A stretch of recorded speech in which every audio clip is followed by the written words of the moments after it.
Hi, friends. Hello. Happy Friday. Welcome to Craft Your Joy Live.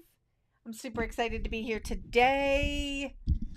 It is pouring in Maryland today. It's raining today, so I don't have the benefit of the natural light, but that's okay. I'm seeing friends pop in. Hi, Kathy. Hi, Cherie. Hi, Dawn. Sue, I'm also seeing that it's raining and it's sunny in other places in the state. In the country. So that's fantastic. So, okay, friends, super fun tutorial today, and I'm back. Thank you for your patience last week.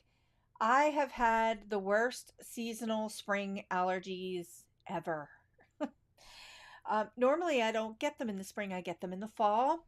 But the pollen count has been significantly high here in Maryland, so it's been quite a bit of an adjustment. So our next 3 days weather. This isn't a weather report, by the way, but our next 3 days are supposed to be super rainy, and I think that really does help.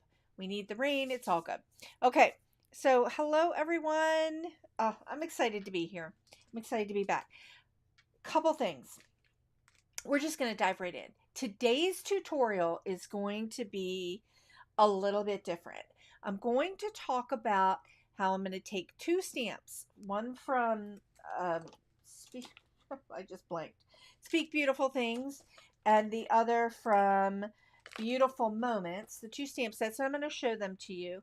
I'm going to mash them together. I'm going to mask them together to create a floral composition. We're going to talk about using your stamps to create compositions and then you're going to paint so you get that painterly no line effect. You can also transform what you think that flower might look like or supposed to look like into something else. We're going to walk through a bunch of watercolor techniques, and we're just going to have some painterly watercolor fun today. I'm seeing everybody pop in and just talk about all different kinds of things. Raining, allergies. The seasonal allergies have been the pits. They have been the pits. And I'm the type of person who doesn't take over-the-counter medication or things like that unless I'm really desperate for it. So I usually try to ride it out with natural herbs or other therapies that can be helpful. And they don't always work. It doesn't always work. But hey, okay. All right, super, super fun. So let's go ahead and dive in and do a quick walk through the supplies. So I am streaming on Facebook and YouTube. If you're on Facebook, the supplies aren't listed in the description. If you're on YouTube, the supplies are listed in the description. Facebook friends, sometimes it doesn't let me post it. It's weird. But all of the links for the supplies I'm using today are linked in the description. So let's go ahead. Let's just go to the download. Dawn just shared saline spray helps. It does help. It helps a lot. I use that a lot. Okay, let's go ahead to the down camera. Here are the two stamp sets. Ooh, let me take the glasses off so I can see. Here are the two stamp sets that we're using. These are my recent releases with Gina K. We're going to be using the big honkin' floral here. We're going to mask it into this vase to create the project for today. That's linked down below in the description. Let me just go ahead and move that over here. Here's the paper stock I'm using today. Strathmore Ready Cut Watercolor. As you all know, if you've been following for a bit, this is my favorite 100% cotton watercolor to use for paper crafting projects. So we are using it today.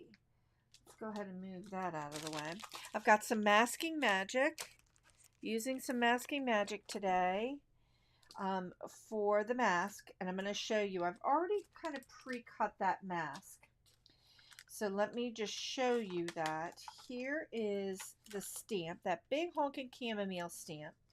I used masking magic. I stamped it onto the masking magic and I cut this out. And this is a low tack like paper, so that you can use this over and over again. And the reason why I like Gina's brand is because it doesn't, when I put it on the watercolor paper, it doesn't pull the paper up. It doesn't stick. So it's incredibly useful that way. I am using Gina K Blue Denim. the Pure Luxury cardstock. Love. What's not to love? So that's cut to an A2 size card. Okay. I'm going to be using my Master Layouts die, the Scallopy die. Love that die. Constantly using that die. Let's go ahead and move that out to the side. And this is the card that we're going to make today. And let me share the inspiration for this.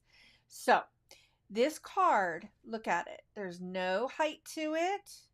I've got my Speak Beautiful Things sentiment here that I hand cut. And I've actually already pre-cut that. That's going to be one of our finishing things. Good morning, Irma. Good morning, everyone. Some new folks that have just popped in. But today we're focused on taking your stamps and creating a composition with them and like painting, just straight up painterly effects with it. And the inspiration for this is this really beautiful flower that I saw at the nursery last weekend. And it was a Gerber daisy. So remember, this flower is technically a chamomile, but look at it. It's shaped, this flower shape is so generic in nature that you could really just transform it into whatever you want to transform it into by changing its color. So I was so inspired by that Gerber daisy because it had this beautiful pinks in the center and then the outer edges were yellow, and it just gave me the idea for this week's card. So that's what we're going to do. That's what we're going to do today. Amy just shared, you make this look so easy. Oh, and Amy's joining me from Facebook, so that's cool. So the Facebook folks that are watching are popping in. I can see Facebook and YouTube. I never know if that stuff really works. So hello. I'm so pleased to finally caught you live. I'm so glad that everybody's here. If this is your first time joining me, just know you can ask questions along the way. We have about 28 of us here on the live. I'm always so grateful that you're here with me. It just shocks me every time I go live that people actually show up, which is kind of funny. Okay, I've got a piece of the 5x7 Strathmore Ready Cut watercolor. I've got my mask. The two colors I'm going to be using, I've got Black Amalgam and I have Wild Dandelion. And the reason why I'm using Wild Dandelion is because I'm going to stamp the images in Wild Dandelion, but we're going to watercolor them and those lines are going to fade away. A couple other things I want to share that I'm using, and I'll walk you and talk you through it all. Of course, I have some glue. Got the glue. We've got some brushes, some watercolor brushes. I use, my favorites are silver black velvets. These are so old. These are probably like 15 years old, and they're just still rocking and rolling, and I love them. And the reason why I love these is because they hold a lot of water, and I'll talk about that in a little bit. The Inktense pencils. I'm using Inktense pencils. If this isn't your first time joining me on a live, you know I've shared Inktense pencils many times. This time I'm using Antique White and the outliner pen. The outliner pen is basically a gray charcoal-like pencil. Jeez, not pen. And the reason why I'm using that is when we're done watercoloring this piece, we're going to use that outliner to add a little bit of definition between some of the blooms, some of the leaves in the blooms here, just to make this pop. Because our intention with this illustration and combining these two illustrations together, these two stamp illustrations, and creating this composition is to give that look and feel of a 3D quality. So we are going to show how the flower petals are going to come forward. Some things are going to go backward. So super fun. Okay. I also have some watercolor here. I'm using my Da Vinci watercolor set. I've just been playing with this set a lot, so it's just super fun. Now remember, you can use whatever watercolor set that you have. I have a lot of different watercolor sets that I enjoy using. So yeah, I like to just kind of break them out on the lives and have some fun with it. So let's get started. I've kind of chit-chat enough. If you have questions along the way, don't hesitate to ask. I'll try to pop them up, especially when I start watercoloring, because I'll walk through the techniques, but there's quite a bit to do. So it is a great time to like kind of walk through questions. All right, I've got the chamomile flower, or this big honkin' flower from Speak Beautiful Things. I'm just going to ink it up very, very lightly with the wild dandelion. And I'm going to stamp that down. I'm going to turn my paper horizontally. I'm going to stamp this down. Just give it a little push, just very gently. I don't want it to be super intense because I'm going to paint all of those lines away. Now I'm going to take my mask that I already pre-cut. So if you're coming in late, no worries.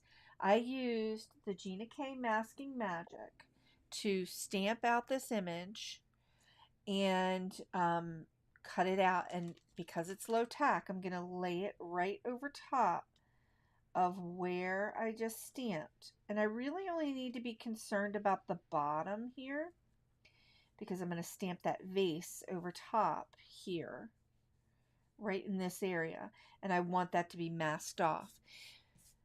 Okay, got a question. TJ, are those the same as my watercolor pencils? So Inktense pencils are a little bit different from your watercolor pencils, but they essentially do the same thing. Inktense pencils, I'm going to be getting ready to stamp the vase in. Inktense pencils are watercolor or water-soluble pencils, but they dry permanent. They are an ink based, so they're just a little bit different. I love them because they're kind of universal in how they work. So you can use them on all kinds of things other than paper, like fabric and things like that. So I do have a bunch of tutorials on my channel with Inktense, so you can take a peek at some of that too if you're intrigued. And I use Inktense a lot. I'm sure everybody in the chat can validate that. So, okay, I'm just inking up my, I kind of inked this up a lot. I didn't really want to ink it up that much, but that's okay. I inked up the vase from Beautiful Moments, and I'm going to just stamp it up and into the leafery a little bit. Just turn this sideways, just give that a good stamp. Really easy going. Move my stamp here, and then I'm going to take my mask off. So essentially what I've done with that mask, and the mask you can use over and over and over again. It'll hold its low tack abilities for a while, for a while. So see, what I wanted to do was I wanted to make sure that I masked off that vase, so the vase looks like it's behind the flower and the flowers coming forward. We're also going to be extending the bottom of the stem of this flower. But now we're going to get started. Let's see if about zooming in. Might need to zoom in. I don't know. I'm out there pretty far. Let's get started. Let's zoom in just a little bit. I think that'll be helpful. When you zoom in, it shows all the dirt on your desk there. Okay. Now, I'm going to get started. I've got some water here. I have a little bit of a paper towel, and I also have this little plastic, no, this isn't plastic. This is a porcelain dish. I put these little feet on the bottom so it doesn't scratch, so that ceramic or porcelain doesn't scratch. So I use this to just kind of mix up colors. It's like a little palette. Okay, we're going to get started. We're going to get started first with the vase, and then we're going to work our way up. And just going to walk through some techniques. Now, most of the techniques that I'm going to be doing today are wet into wet. I'm going to mix out a few colors here. And I think I might use my glass mat. So this color right here is called manganese blue. It's just a light blue. So if you, in your watercolor palette, you're just going to grab a light blue. And then I've got this darker blue, which is a Prussian blue, or you could use a phthalo blue. I just got two blues. Just playing around because I'm going to mix these two together. All right, now, first thing I'm going to do is my brush is clean, and I'm going to paint around the edge of my vase here. And you can see that the water soluble Gina K Wild Dandelion ink is bleeding. And that's one of the things that I really love about the Gina K ink, is that you could use it as a watercolor. And I've done that many times on this channel. Now I want to leave a little bit, oops, look at what I just did. A dry channel like right here. Actually, let me just go ahead in here and get some more of my color down, because I just sopped it all up. Clean my brush here. Okay. So I've gotten some water in here. So this technique is going to be wet into wet. You can see my brush is a little bit tinged blue, so that blue is showing up. I'm going to take some of that light blue and just start to pop it in and come around and coax it around the edges here a little bit and let it do its thing. Now, where the blue is hitting that yellow, it's becoming green. And that's okay. It's mixing. That color is mixing in and it's becoming green, but we're going to gradually darken it up. And I'm just going to keep dropping in some of this light blue color, wet into wet, and just dropping in. I'm leaving a channel right here because I'm going to be dropping in and extending that stem there. Loving this. Don't be super hyper focused on the green that's happening in the outer edges here, because it will disappear. So I'm just laying in wet into wet. I also have a heat tool here. We're going to be doing a little bit of that as well. I'm going to come in with this Prussian blue, and I'm just going to start to drop some of that Prussian blue in around those edges, and you're going to see how that green is going to disappear. And all I'm doing is wet into wet. I'm just dropping the color in. Now, in doing this, it helps when you resist the urge to like brush stroke paint everything, and resist the urge to smoothie blend things out. You get more texture, so the pigment in the paint is just doing its thing. I'm going to clean my brush and just kind of coax some of that. It's super wet. Coax some of this over a little bit. So I'm getting that illusion of the water inside the vase. Sort of, right? Sort of. Okay, now I'm just going to drop a little bit here. Now my brush is wet. It's chock full of pigment. You can see I'm just dropping some of that in. And I'm actually seeing some of that green there. It's okay. Just dropping that in, letting it do its thing. And remember, it's going to dry. When you're first watercoloring, everything looks like super hyper vibrant. But after it dries, your watercolor is going to dry back significantly. And that's okay, because then we're going to layer some more color in. Take a little bit of that blue, that lighter blue right there. TJ just shared, I love watching you paint. It is very, very calming. I can hear the rain in the background. I love the sound of the rain too. All right, we're going to let that go. And we're just going to, I'm resisting the urge. Like this is starting to, I'm resisting the urge to blend this out, because I have a habit of like looking at things and be like, I want to blend that out. Resisting the urge, and I'm going to let it go and let it be. Now, the stem, I'm going to take a little bit of, what do I have? Sap green. Okay. Sap green in your watercolor palette. It's a very common name. It's a very, I'm just putting it down here over to the side here. It's a very common watercolor name, very common in a lot of sets. Each set might be a little bit different, but this is like more like a yellowish like green.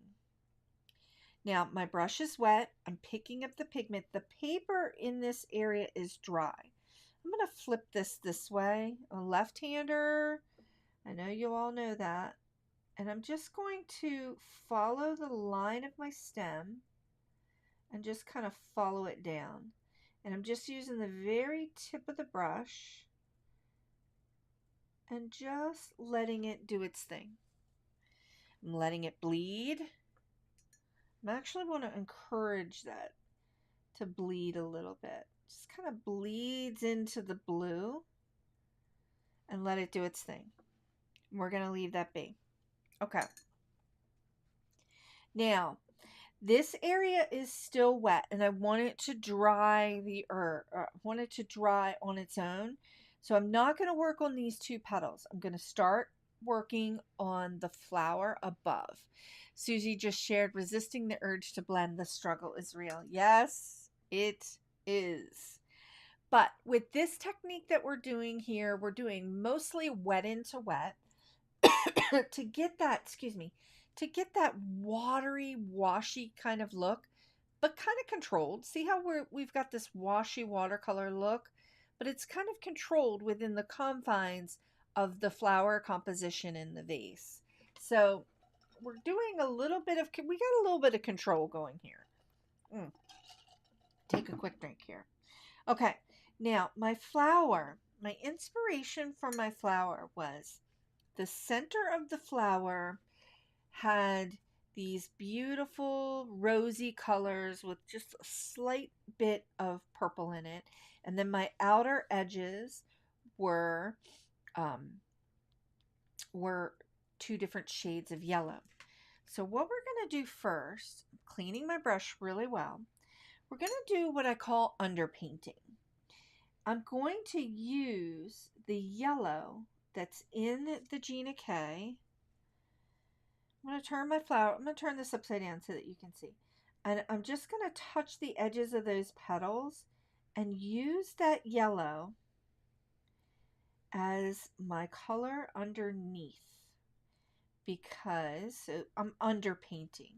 I'm putting a very light layer, light wash of that color, that yellow color, the wild dandelion, and I'm just utilizing what's there and painting in the leaves.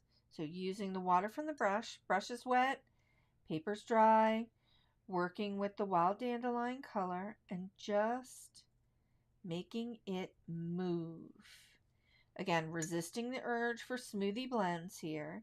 Just adding a little bit of water and I'm kind of flicking it towards the center. And we're going to end up using that color because it's underneath and the watercolor we put above it's transparent. So we're starting our layers. We're starting to build our layers. It also helps bring the color out a little bit so that you can see it, so you can start to see your lines when you're coloring. All right, now I'm going to start from the center out. I'm going to grab some permanent rose. I need to move these colors. I need to move them. Let's just go ahead and clean them up. Get them off of my mat here. I'm going to take a little bit of that permanent rose and put that down here. Permanent rose. I love this color across all the brands. I just love it. Now, my brush, I'm using, that's a number 6. You can barely see it because it's just kind of faded away. I'm going to use, my brush is wet. My paper's a little bit wet from what I just did. I'm going to pick up some pigment and I'm going to, there is the center of the flower and we're just going to start to drop in some color around the petals from the center out. If you notice, I just got a little bit of that color on the tip. And I'm going to show you what we're going to do next. It makes it super fun. So my brush is wet. My paper is a little bit wet. Not super wet. And I'm just coming around.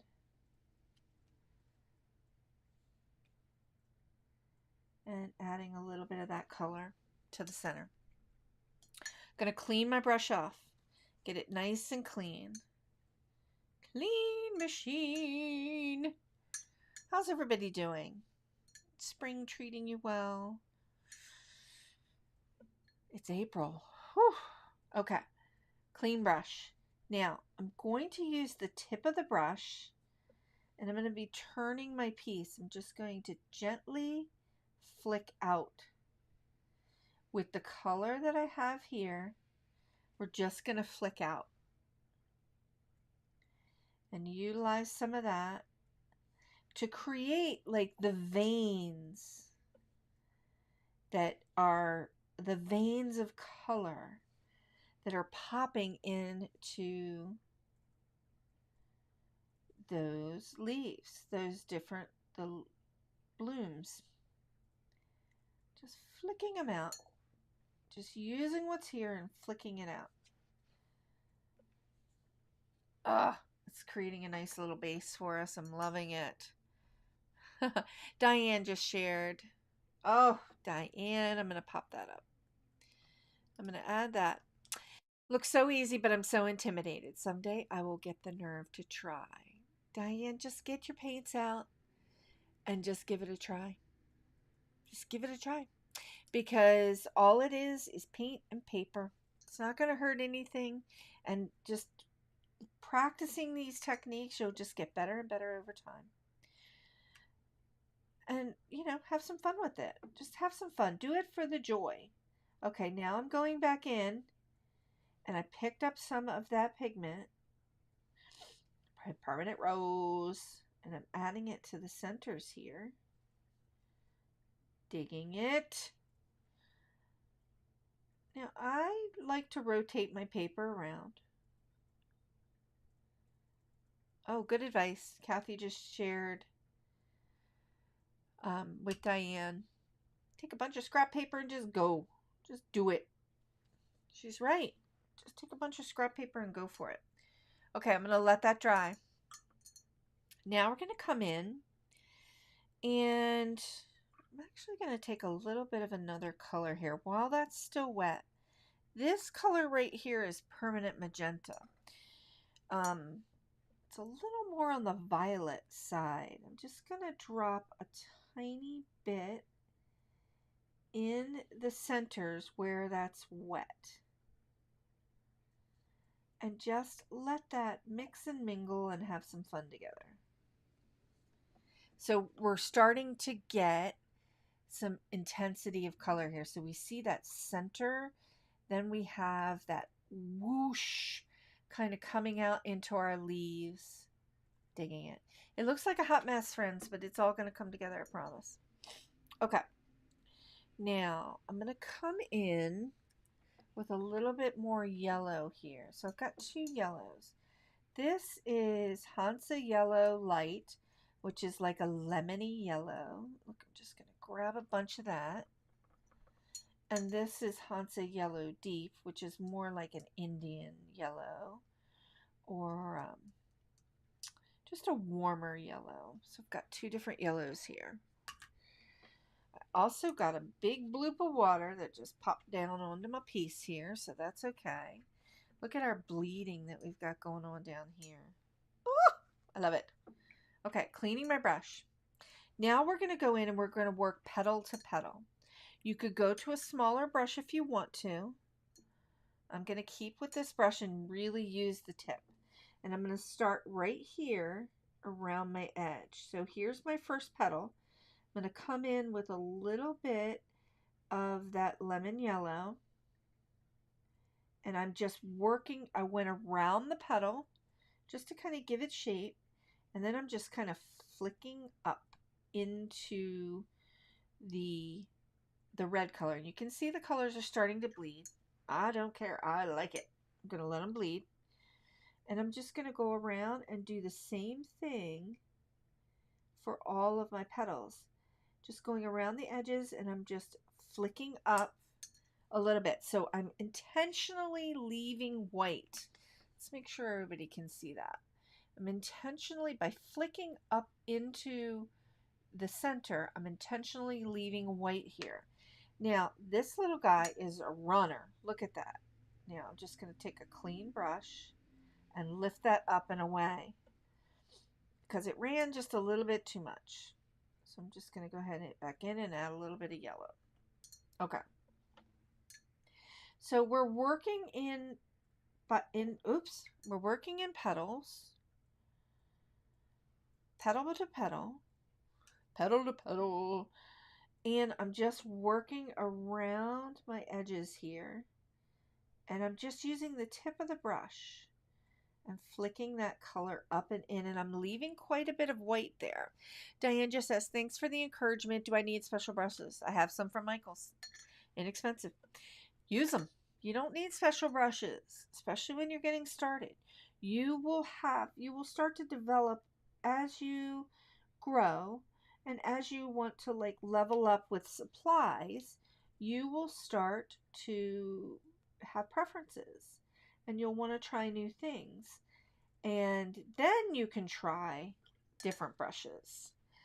But you can get started with the brushes that you have. And I do recommend, inexpensive ones to get started. Now, I've got some of this yellow. See how that yellow is mixing in with that red?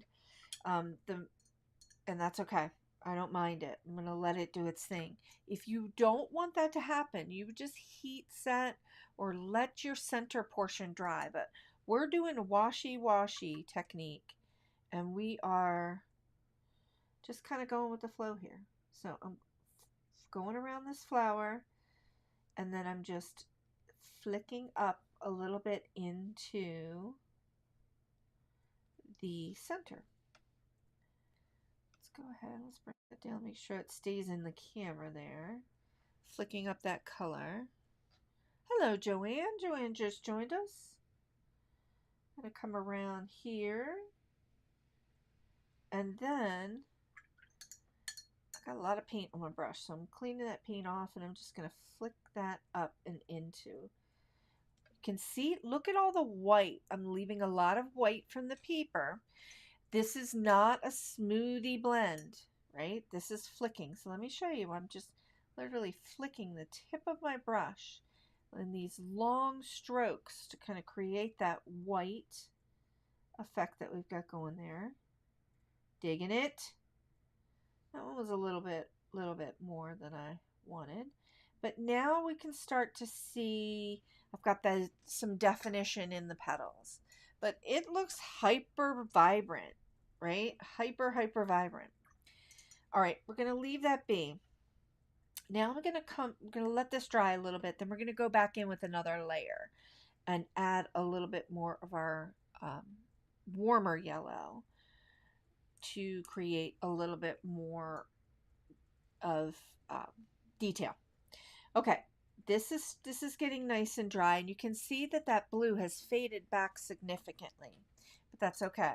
I'm going to come in with, whoops, wrong green, sap green.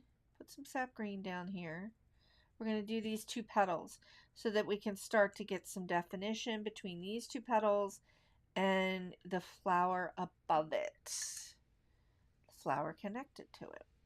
I've got a couple greens. I have a little bit of a darker green, and then I have my sap green. I'm going to clean off my brush, and I'm coming in very gently around that petal, and I'm painting in with water. And then I'm just going to drop in some of my green and just kind of coax it. Now, every brand is a little bit different, and every brand of watercolor will whoosh differently in water. Da Vinci is kind of a brand, this paint that I'm using is a brand that whooshes a little bit. I would say it's a conservative whoosh. But it does need a little bit of coaxing. Now I've got a little bit of a puddle of water there with pigment, so I'm just gonna notice how I just didn't paint in and follow the lines. I just kind of drop that color in because I want to get a little bit of that white from the paper showing through, and I want some of that texture. I want some of that texture to just kind of stay. So I'm just going to go ahead for my other flower here, my other leaf, and just pop in a little bit, painting in some water. Okay, Sue just asked a really great question. I don't have a glass mat. So what's a good surface to do instead? The surface that you have is the best surface. I have a glass mat here on my work table because it serves a dual purpose, not only for shooting for the videos. I also use it to paint with, but you don't need a glass surface. I use it as a palette on the lives here so that you guys can really see the colors, so everybody can see the colors. But really all you need is if you're using a paint, like a paint set that is a pan set, you've got all of your wells here that you can use. If you can also just use a plate. This is a plate. This is just, I found this, I've got a bunch of these. I probably have like 50 of these with different paints in them. And I picked them up from like places like Marshall's and TJ Maxx, and I really liked this square shape because it fits really well in the screen. But you can use just a regular old plate and just put your paints in and mix up your colors there too. And just work on your kitchen table. A lot of times that's what I'm doing. If I'm not working in my office, I'm working on another table that's closer to my family, like where they are, so that we can chit chat. Okay, I've got my green in there. Now everything looks very flat, right? We've got all of our colors in here. We've got everything kind of framed in our shapes. So, but the color is flat. It doesn't have a lot of life to it. Our yellows are just yellow.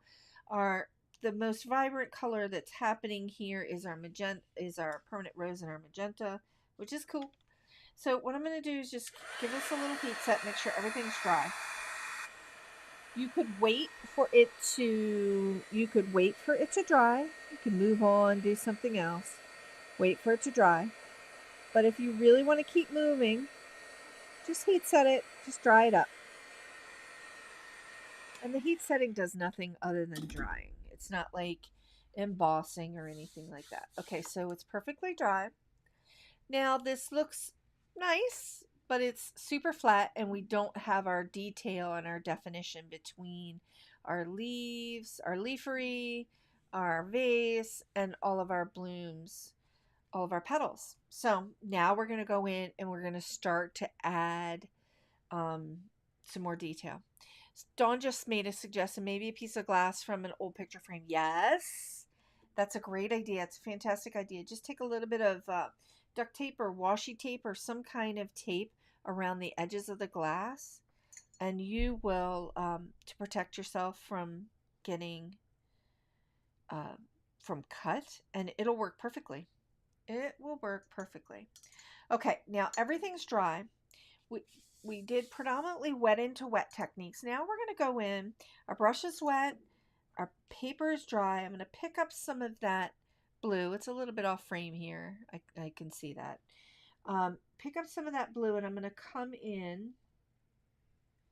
and just add some of that blue around my edges here. This is that Prussian blue or that deeper rich blue. And the technique that I'm doing right now is I'm blocking this in a little bit. You can see I'm just blocking it in. This is glazing or layering. Christy just shared another great tip. She says, I see people using their acrylic blocks. Absolutely. You could literally use your acrylic block. um, for as a paint palette. Okay, I've got all that color now. My brush is clean now, and I'm going to work with the color I have here and just kind of move it, resisting that urge for that hard line there. And I'm just breaking up that pigment, and I'm going to move that color up and around and just get that next layer of watercolor on there. So you can start to see that just this layering is giving me some more definition.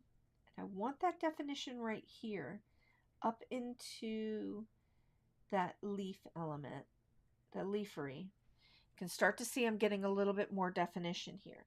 I'm going to do the same thing over on this side and pop some more of that color in. So if you're approaching your watercolor project and you've gotten in your first layers and everything seems a little flat, it's because you need to go a little further with it. You need to add a little bit more, another layer. A lot of times with paintings, or even with my stamp paintings, like we're doing right now, a stamp painting, we stamp down our images and we're dropping in our color and we're painting. I would say the amount of layers is usually 2 to 3 that I will add in order to get that definition that I'm looking for.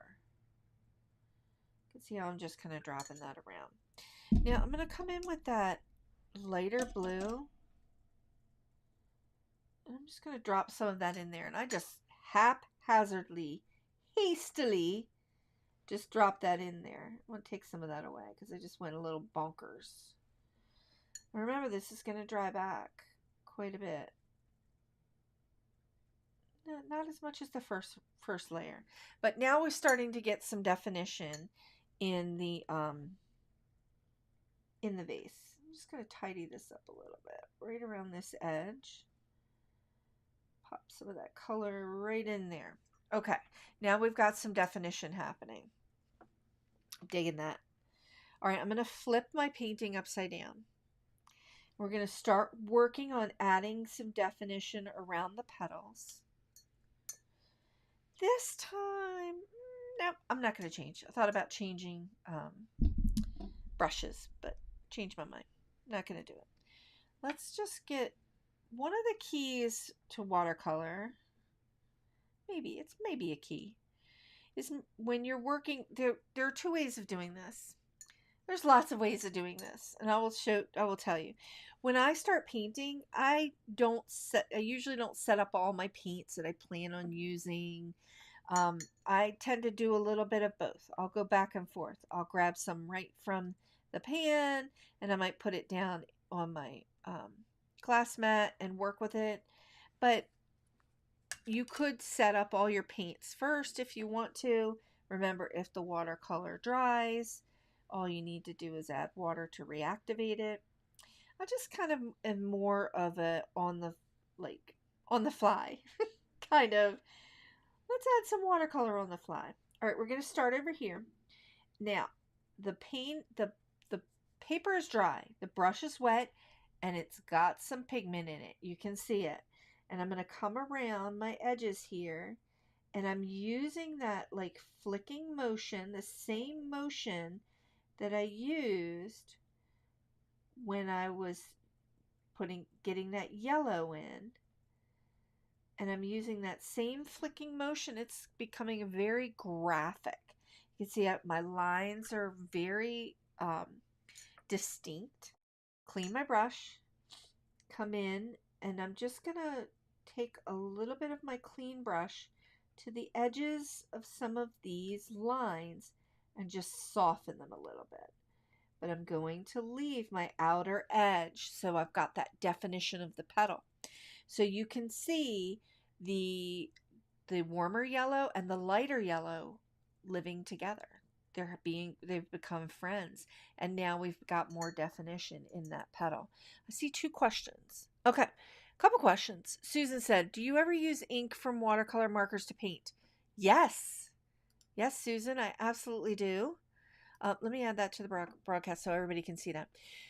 Do you ever use ink from watercolor markers to paint? Yes, and I have a couple live tutorials where we've done that. So if that's something that people want to see some more of, um, I can do that on an upcoming live where I'll bring in some watercolor markers and different brands of watercolor markers and show you. Okay, Catherine. This is a great question. How often do you have to just start over when something doesn't turn out the way you want? 10%, 25%? That's such a great question, Catherine. I'm going to go with like 30 to 40%. And I just start over. If I don't like the way it looks, I give it a little time. I give it a little time. And if I can't get it there with some layers and things, I just trash it and start over. But remember, a lot of times it has to do with creative play. So if I haven't been painting for a while and I need to get back into it, the very first thing that I'm going to do is not going to look good. I'm going to have to start over many times.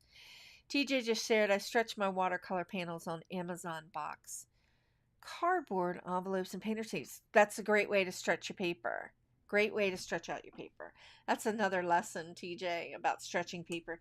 You can see how my paper is bowing a little bit from using the water. So sometimes I use blocks, but I think that's a lesson for another day about stretching your paper. But thanks for the reminder, TJ. I'm going to add that to my list. Catherine said that's so encouraging. Catherine, even though I have been doing this for a really long time, I paint crap. I paint crap sometimes, a lot of times. And to prove it to you, I'm going to show you guys at the end. I've got a sketchbook right next to me because I'm going to share a little bit about something coming up. But I'm also going to share the pages of crap that are right before it just to show you. Okay, so I'm going to come in and add a little definition to this petal. So this brush is wet. There's pigment. You can see the pigment. Paper's dry. Repeating that technique. Just coming around and doing a little bit of flicking and flicking back in. And you can see I'm holding my hand. Grip, you'll see me hold my brush lots of different ways. But you can see I'm very choked up here. Super choked up on the ferrule because I really want a lot of control with my flicks here. And I got a lot of paint there that time. Let me just clean up a little bit. I want a lot of control here. So I'm holding the very, very tip very, very tight. Kathy just shared. Oh, that's so great. Everybody's just sharing a few things. Wendy just shared. Wendy, that's a great point. I've heard creators suggest walking away from it for a while. Absolutely. Sometimes I'll walk away for days and I'll come back to it. And I'll be like, do I still like it? Is it salvageable? Doing the flicking, I'm just going around the edges of my petal and I'm just flicking in some color and just giving that petal some definition. Cleaning off my brush and just moving some of the tips there into the center just to kind of soften it. And you can start to see over here where it's drying, we've preserved that graphic look and feel, but we've got that yellow popping up underneath, which is really, really nice. So back to walking away from your project. Yes, walk away from it. Especially if you feel like you're in a little bit of a creative slump, and it happens. And you haven't painted in a while and you just want to get back into it and you feel like what you created, the paper crafting project, the painting, the card is just meh or blah. I'm just kind of taking the tip of my clean brush here and blending that out a little bit. Walk away from it. Give it a little bit. Come back to it. Remember, this is your time to craft your joy. So you make all the rules. You can walk away from it and resist the urge to compare yourself to others. So it wouldn't be fair, I'm just coming around the edge of this petal, giving it some definition. It wouldn't be fair of you to compare your work to mine or to anybody else's, because we're all different. We all come at it from a different perspective. I like to teach techniques because I feel like once you learn the technique and you start to practice it and you start to master that technique, you will see your work improve, and that helps you craft your joy. That helps you get to that place where you're feeling like you're in the flow, you're in the zone, and you are enjoying it. What I don't love for some of the things that I hear out there in the internet land is when people tell you, or when you may have heard, if you don't do it this way, it'll never be right. Because I don't feel that way at all. I feel like I'm coming around this petal and I'm just doing that flicking and just adding a little bit of flicking in there, getting some definition in that petal. You can start to see that the petals are coming to life and the project's looking a little less flat. I feel like when people tell you if you do it this way or that way, yes, there's fundamental techniques that will help you improve your paper crafting and your watercoloring, and there's fundamental ways to use tools to get effects that you want. But I'm not a big believer in you got to follow my way, or it won't be right. And I'm not a big believer in this is right and that is wrong. There's a place for that, and it exists out there. I'm just coming around this petal like I have the others and just giving it some definition. But, I just don't, I believe something differently. I believe that we should have some fun with what we're doing. For some of us, this is a hobby. For some of us, this is your work. And I believe that you should have some fun doing it. Okay, now we're going to go in and add a little bit. I'm going to just pop over and take a look. Do you ever film color wash backgrounds like Mindy? Oh, Mindy Egan. I think you're talking about Mindy Egan and her color, her blending, how she blends. She's the blending queen. I love Mindy. We're friends. She is, I am a little bit more blending challenged. So, but I have done some, and I have some stuff coming up that shows off a little bit more of ink blending. Gina does a lot of really amazing ink blends too, that are super, super amazing. Oh, Catherine, that's fantastic. One step at a time. If you're going to measure anything, measure your progress. Love that. Yes, measure your progress. Oops, got a little bit of a big bloop there. Measure your progress over time and take a look at your work that you did like a year ago or 2 years ago compared to now, especially if you've been practicing your techniques or using different techniques in your work. Then you're going to see an evolution, and that's where I think it's super fun. Dawn just shared, I spend quite a bit of time watching different crafters as everyone has something different to offer. Yes, absolutely. I do too. I watch so many different people on the YouTubes, man. From fine artists to paper crafters to embroidery artists. I watch all different kinds of things. Just getting a little more paint here. Because I am inspired by so many different things, and you can get nuggets of information from different people that you watch, and I highly, highly suggest that, because this is what makes it fun and unique. You get different perspectives from different people, different creators. I'm adding some more green, and I'm actually just getting a lot of it and just dropping it in here, just in that, to get some definition between the petal and the leafery. Just dropping that in. Gonna clean up my brush, and I'm just gonna blend it out. My brush is very, very wet, and I'm just gonna draw some of that color out to the tip of the leafery here. But yes, I would encourage you to watch a lot of different creators if that's something you'd like to do. Get lots of different opinions, especially when you want to learn something. I'm dropping a little bit more of that green in there. I want that green to have an intensity that's darker here versus here around those petals because it's giving the petal definition. Now our stem, I haven't done anything with the stem, so I'm just going to come in, and you can see how I'm just lightly adding a little bit more color and just going back and forth, back and forth. Ah, Catherine, that's really great. Freedom and flexibility. I love that statement too. Again, I like to share techniques, and then I kind of put it in the techniques in the context of a project so you can see how it plays out, and have some fun with it. Now, I'm digging the layers that we've got here. Now, that was 2 layers of color, 2 layers of like glazing.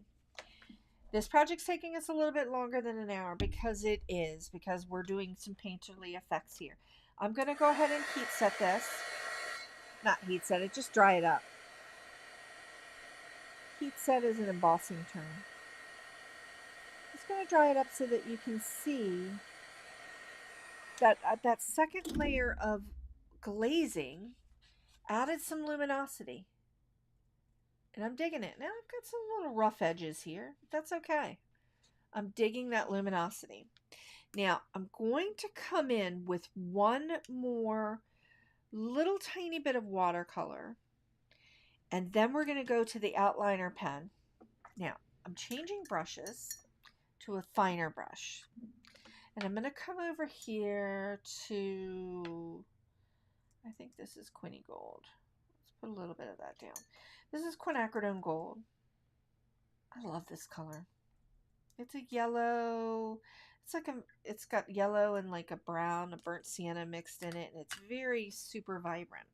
So you can see from that first layer that we did, our colors now are, we've got a lot more definition. It's not as flat. It's super vibrant. That magenta in there is super vibrant. We've got that nice vase, and we also have some really nice definition between our petals and our leaves. Now I'm just going to go in with a little bit of this Quinny Gold, and I'm just coming around the edges a little bit and adding just a small layer of that color, and then blending it out really quickly. Just blending it out, just coming around, just picking some random petals and just blending it out and adding a little bit of definition. And this is just making it pop a little bit more. So if I felt like it was a little flat, this is just another way, just the tiniest bit of watercolor, and I'm just touching it with the tip of my brush and laying it in, just kind of scriggling it in, made up a new word, scriggle. And see how it just added another little boom of color. Now see this petal right here, it's nice, but it's lost its definition between here and here. And just, I want to add a little scriggle around the edge here, and then just drop this in. Now back to painting for fun. Paint for fun. Try all these techniques for fun. Don't compare yourself to other people. Remember, other people have different perspectives, different supplies, different kinds. Ooh, I just got a little bleedy. Now, this right here, I'm just going to, that little booger spot, I'm not too worried about it because we're going to do a little finishing stamp right in that area. Now, I definitely got a little extra going. I'm going to leave it. I want to put a little bit more back over here. TJ just said scriggly. Yeah, it's a little scriggly. Made that up. And see how this is another glazing layer. And I'm kind of using, this isn't blendy at all. It's more, It's more graphic looking. We've got lines going. We've got all kinds of things. Now, I'm going to leave that flower alone. And I'm going to come down here. Now, I'm going to start playing around a little bit with our outliner pen and our antique white. Now, the antique white, I'm just going to come in a little bit and just, I'm holding my pencil. If you're using your watercolor pencil, I like to hold my pencil out pretty far. And what I'm doing with this antique white is I'm just adding in, I'm just literally coloring this in and adding in some white over top. I'm going to blend that in. Just a very light wash of white. It is very light. I can go in, I can grab some of it right from my pencil and just drop it in. And I just want to add a little tiny bit of white around the stem.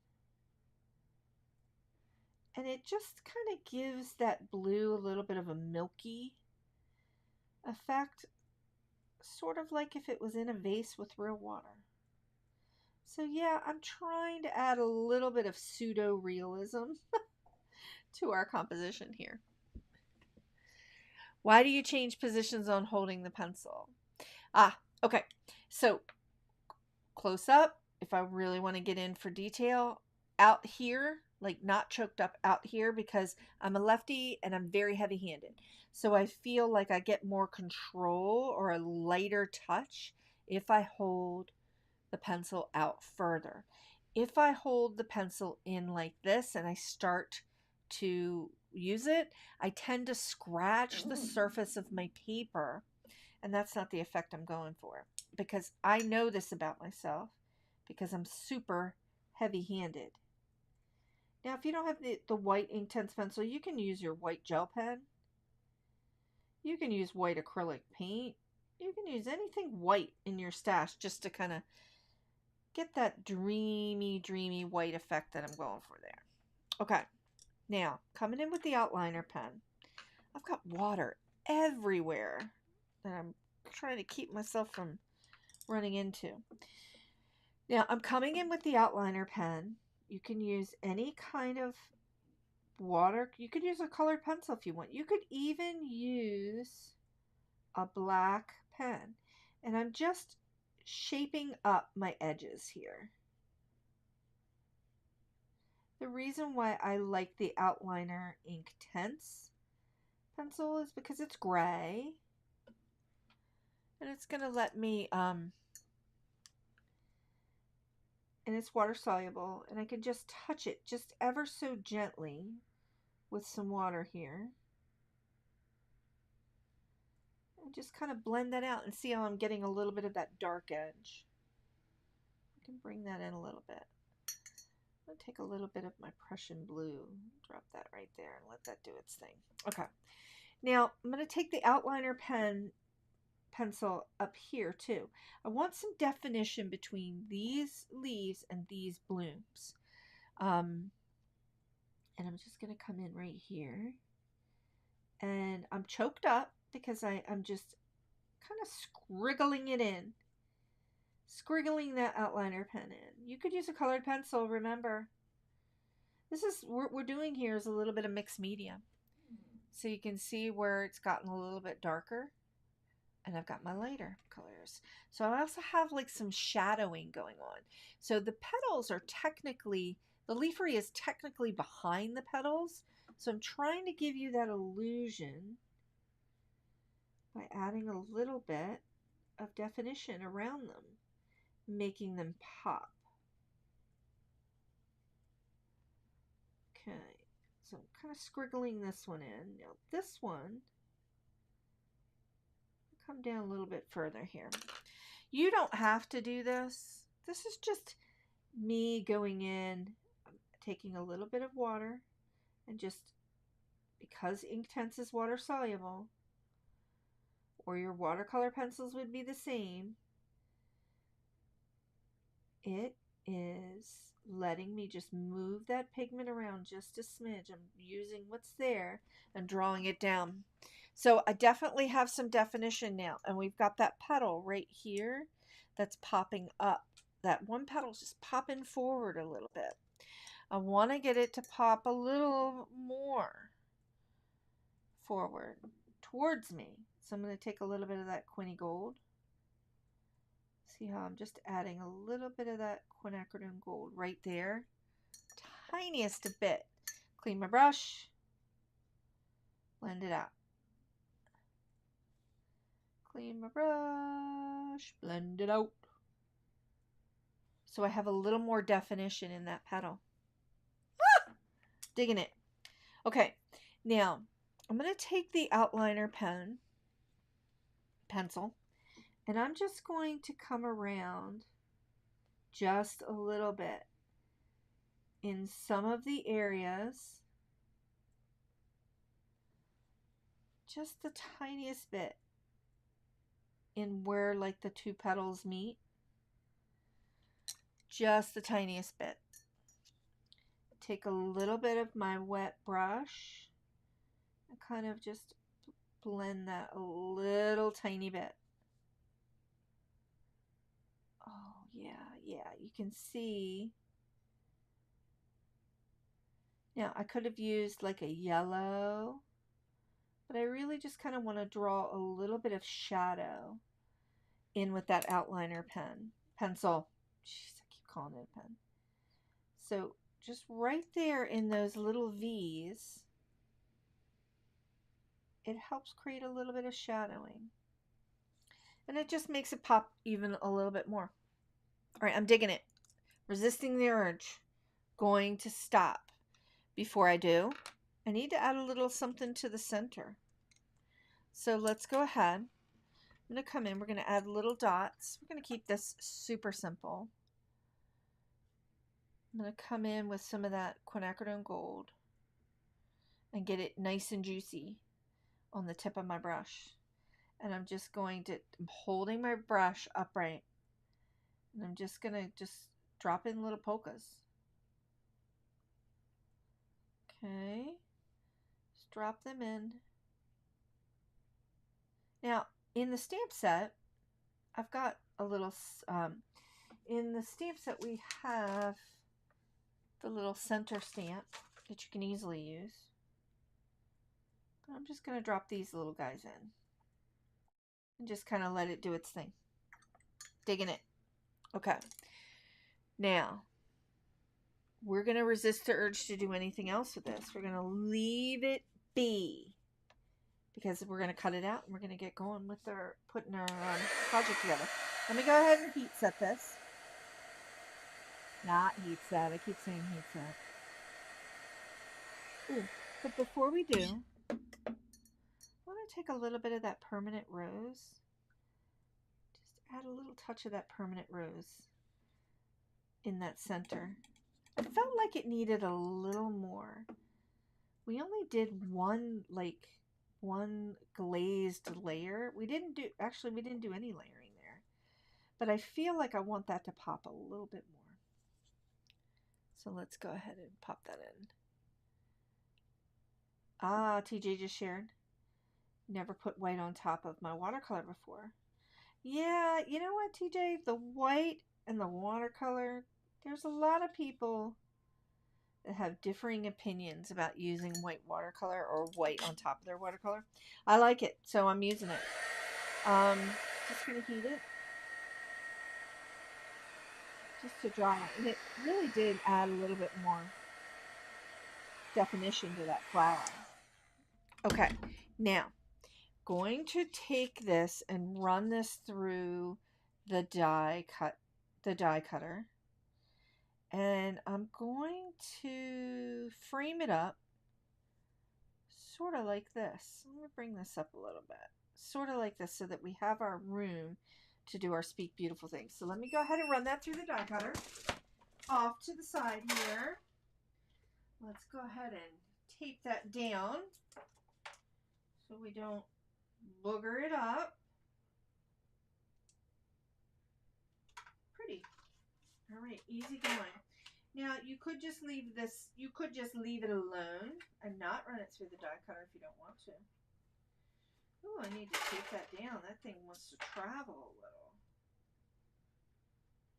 Let's go ahead and take that down again.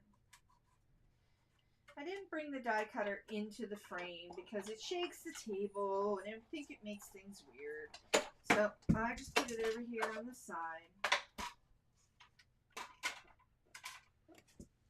And then we pop back in. Okay. So we still have a little bit of this here. I'm loving that. Loving the way this is looking. I just had an urge to drop the tiniest little bit of that purple in with that blue right there, just to kind of create that little shadow. That was random, I know. Okay, now we're ready to kind of put this card together. So look at the definition that we've got here. Loving it. Okay, where's my glue? Time to glue. Time to glue. Ah, TJ just shared, knowing when to stop before it gets muddy is hard. Yes. And honestly, I don't always know when to stop. So, like I said, with our paper crafting projects, I'm just putting a bunch of glue on the back of this.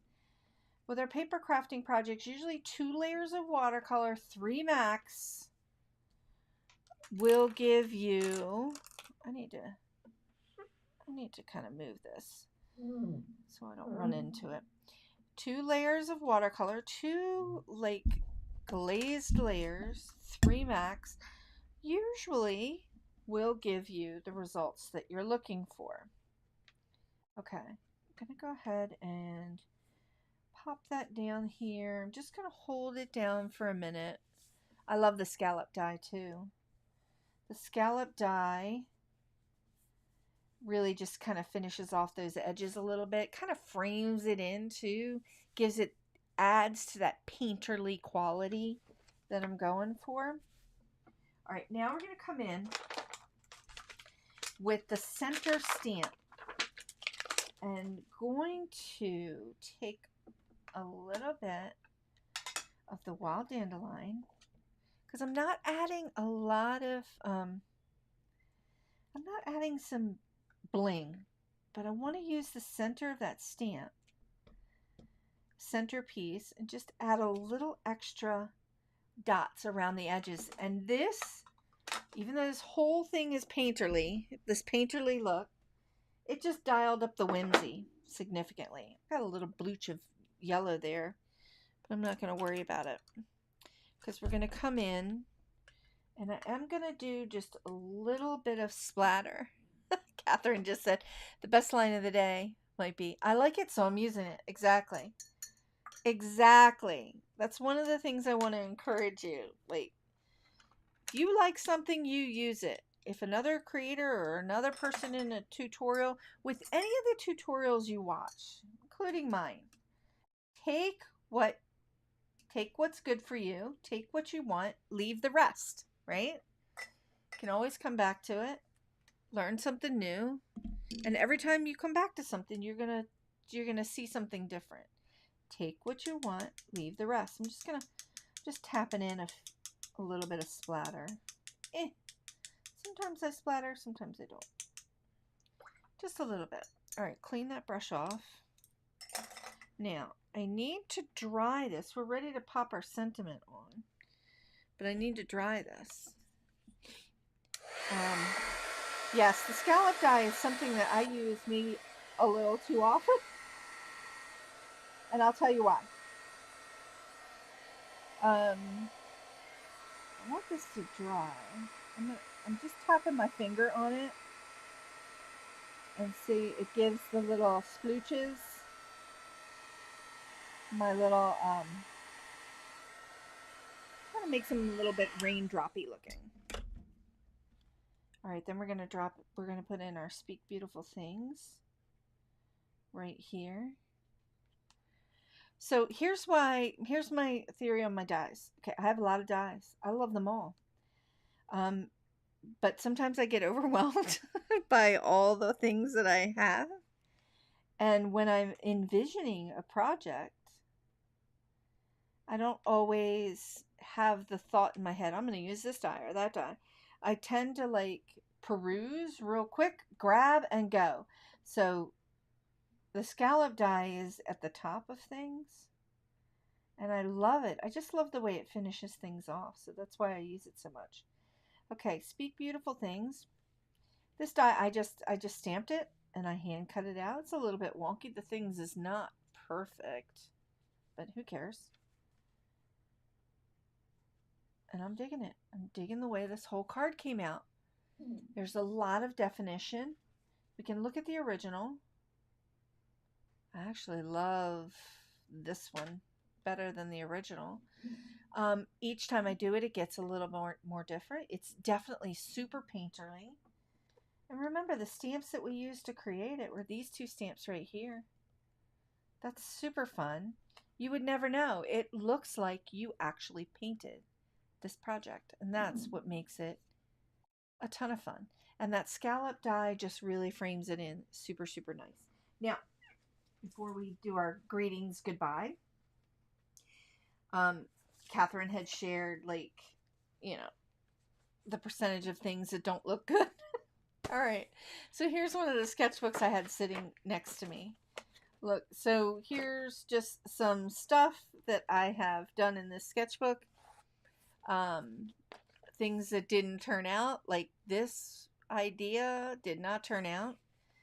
This flower, loved it, but it actually looks like a crab, doesn't it? It looks like a crab because of the way I did it. And I kept going and going and adding paint, and I just started to muddy it out, and it lost all of its transparency. It lost all of it. Here's another example of a project going awry.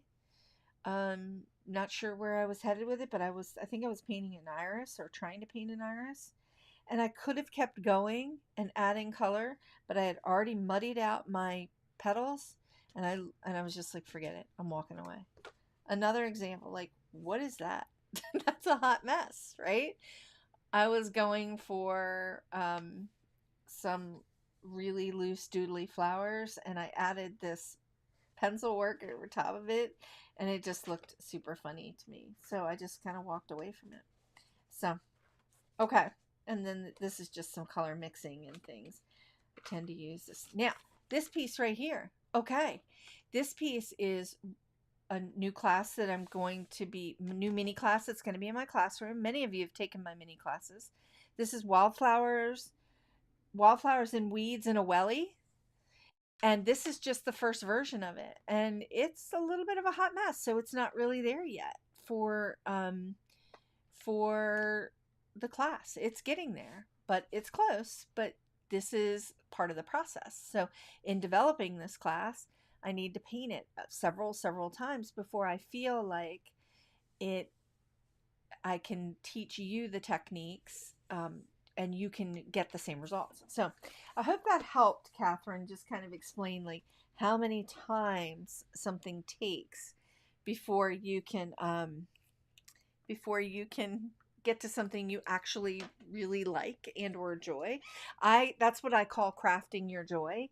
The process of getting to the thing that you're trying to create is tapping into a flow of joy, and I call it craft your joy.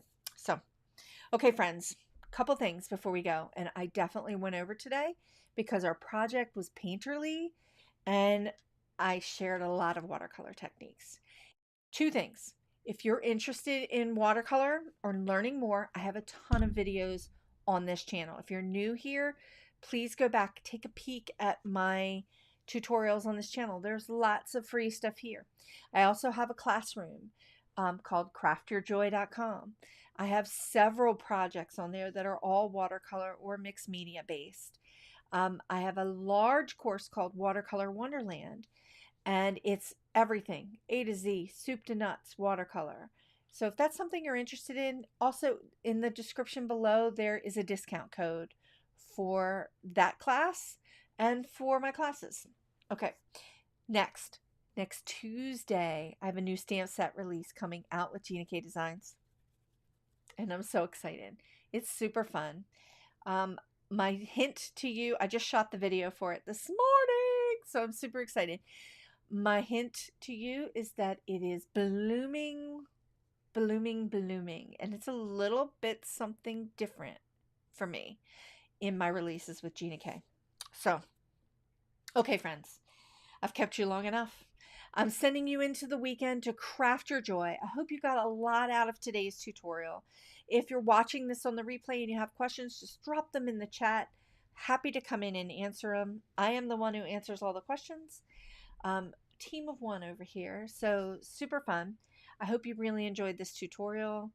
And don't hesitate to reach out to me. If you're not on my email list, I'm going to encourage you to get on my email list. It's where I share a ton of information, a ton of freebies.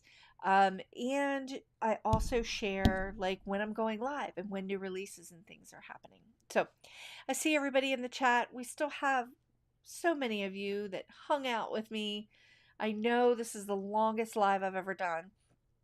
Thanks so much for joining me. I'm so grateful to all of you for your support, for your kind words, for your thoughtful questions.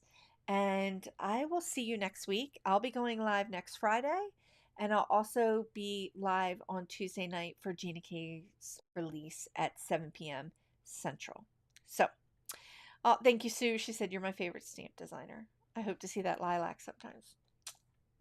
Maybe soon. Maybe soon. Okay, friends, have a great weekend. I'm sending you into the weekend to craft your joy, and I'll see you next week. Have a great night. Bye, friends.